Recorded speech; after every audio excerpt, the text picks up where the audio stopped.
We bring in now Teddy Atlas. And Teddy, last week you called it. You said Rigondeaux would pull off the upset. What did you see?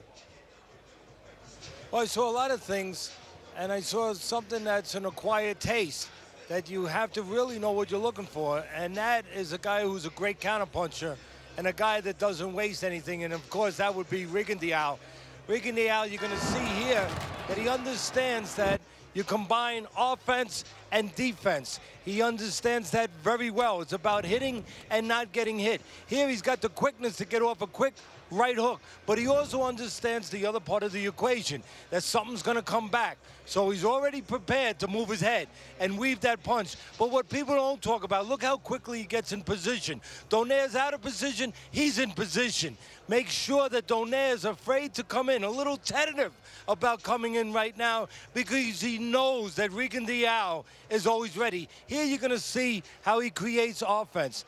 He does it on the back end, not too much on the front end. He makes you make mistakes, and he takes advantage of your mistakes. He understands that if he vacates a little bit of property here, he's going to create a vacuum where Donaire will reach in a little bit and get lost in space. Kind of like the spider telling the beetle, come into my parlor. And then this beetle, all of a sudden, when he gets in there, he's going to get eaten. That's the spider. That's the left hand. He pulls the trigger, drops the hammer, steps back, makes you miss, makes you reach, makes you uncomfortable, and then he counters. And here, watch.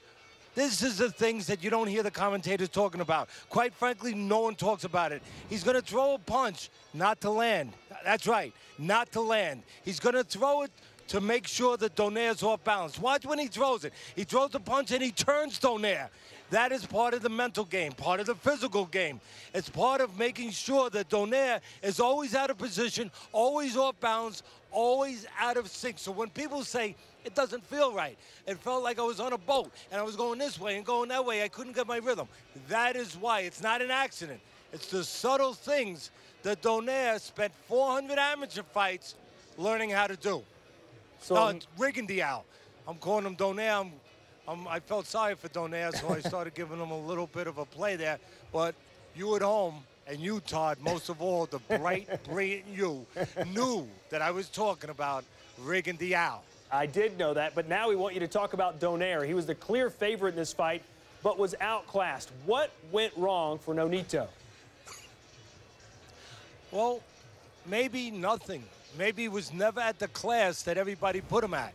You know, I thought that a lot of people, they jump in this business much too quickly. You have people sometimes that haven't been coaches, haven't been trainers, haven't been fighters, and they're just almost like fans, but they're in a position where they're rating fighters, and they jump the gun. They say, oh, this guy's an elite fighter.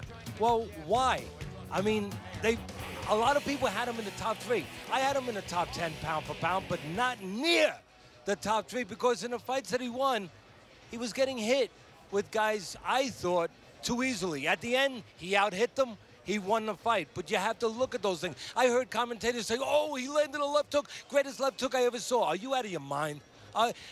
People jump too quick. Maybe they want to say that they saw the great fighters during their time, and they get carried away with it. I never thought he was quite at that level. He didn't know how to deal with this particular style, this particular talent. And that's another problem.